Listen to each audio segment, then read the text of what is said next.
पार्वते नमः। मित्रों, कजरी तीज आप लोगों के लिए मैं कजरी तीज की पौराणिक कथा लेकर के आई हूँ, जो अपने आप में बहुत ज़्यादा महत्व रखती है। सनातन धर्म डायरीज में आपका स्वागत है। आज मैं आपको कजरी तीज की संपूर्ण कथा विधि पूर्वक श्रवण कराने जा रही हूँ। इस कथा को सुनने मात्र से ही आपके जीवन में कल्याण होना प्रारंभ हो जाएगा। भगवान शिव और माँ पार्वती की कृपा आप पर बरसेगी। जो भी भक्तगण हैं, जो भी यह वीडियो श्रवण कर रहे हैं, देख रहे हैं, भगवान शिव की कृपा से उनके जीवन में सदैव के लिए उन्नति प्रारंभ हो जाए और जो दुख दरिद्रता है वह दूर हो जाए।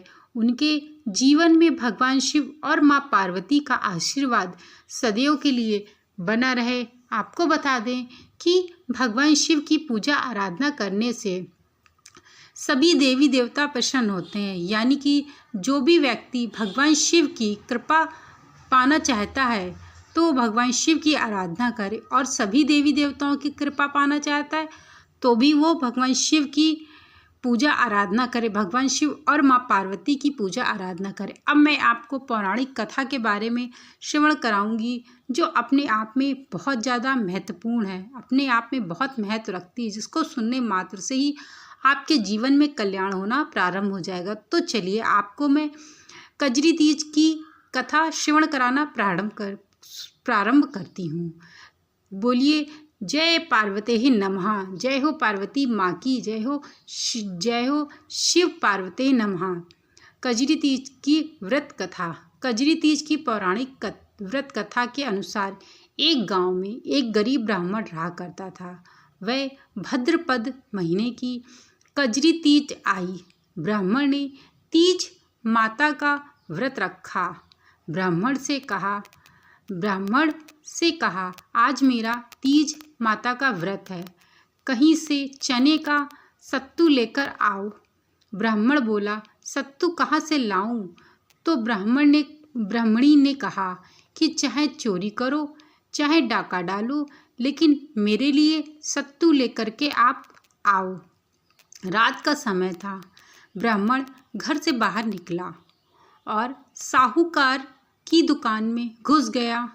उसने वहाँ पर चने की दाल, घी, शक्कर लेकर 1.25 किलो तोलकर सत्तू बना लिया और चने जाने लगा।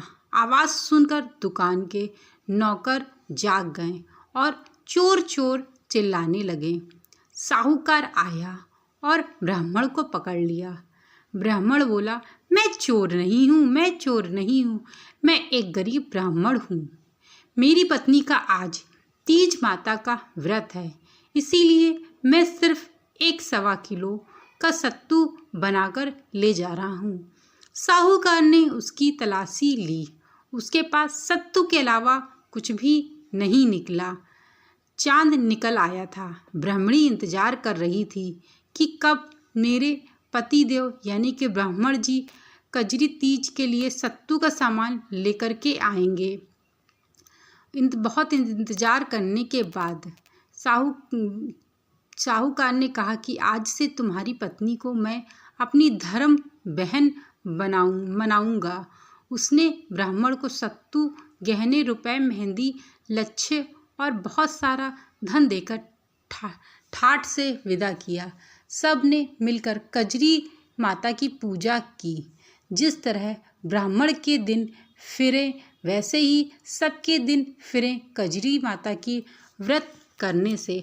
अब मैं आपको कजरी माता की दूसरी कथा श्रवण कराऊंगी, जिसको सुनने मात्र से आपके जीवन में भी सारी दिक्कतें, प्रॉब्लम सब दूर हो जाएंगी। आपको मैं एक नगर में 2 पति पत्नी के जोड़े रहा करते थे।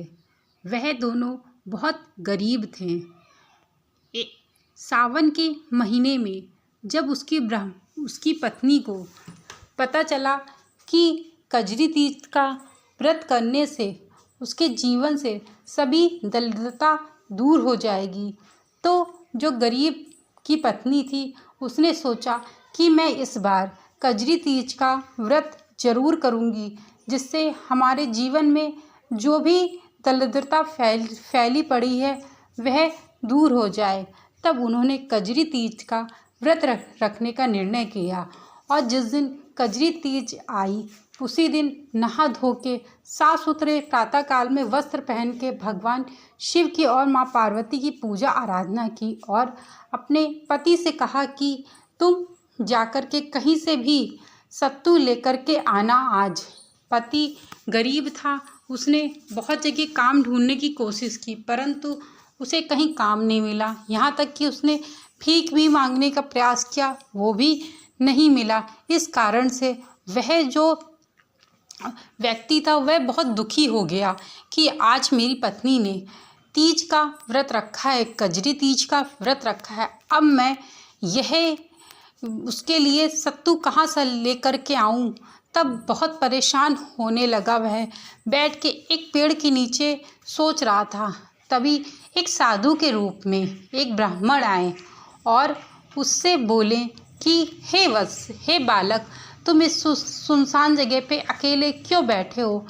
तब उनसे उस गरीब ने कहा कि मेरी पत्नी का आज व्रत है और कजरी तीज का व्रत है और मेरे पास इतना भी धन नहीं है कि मैं उसके लिए 1 किलो सत्तू ले जा कर के उसको दे दूं।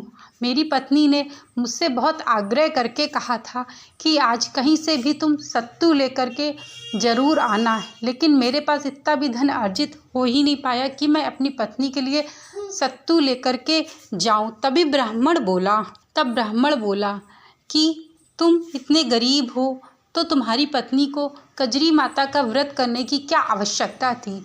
लेकिन गरीब बोला कि नहीं, मेरी पत्नी का बहुत मन था, उसको पता है कि इससे हमारे घर की सारी दरिद्रता दूर हो जाएगी।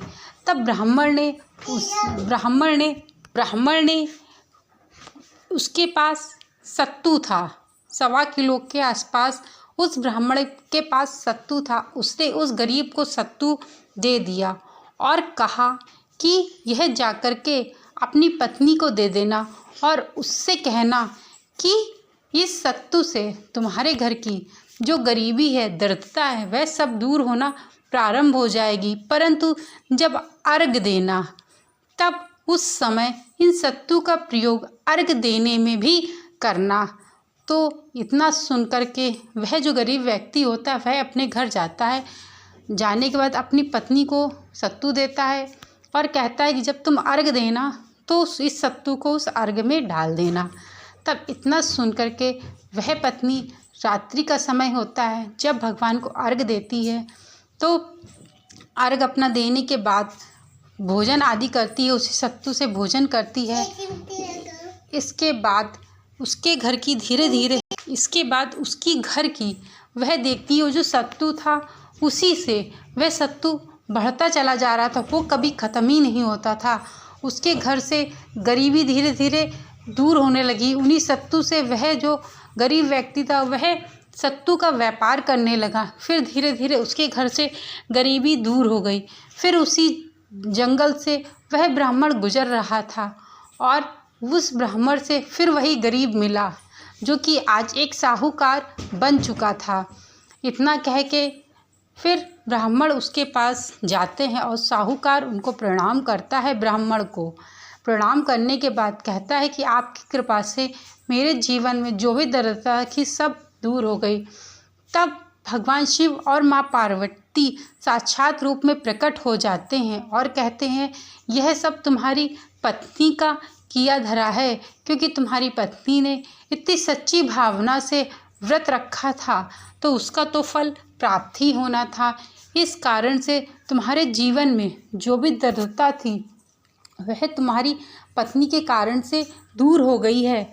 और अब हर वर्ष तुम लोग कजरी तीज का त्यौहार बड़े ही धूमधाम से मनाया करना, ताकि दूसरों को भी पता चले और सभी के जीवन में जो दरिद्रता फैली है वह दूर हो जाए।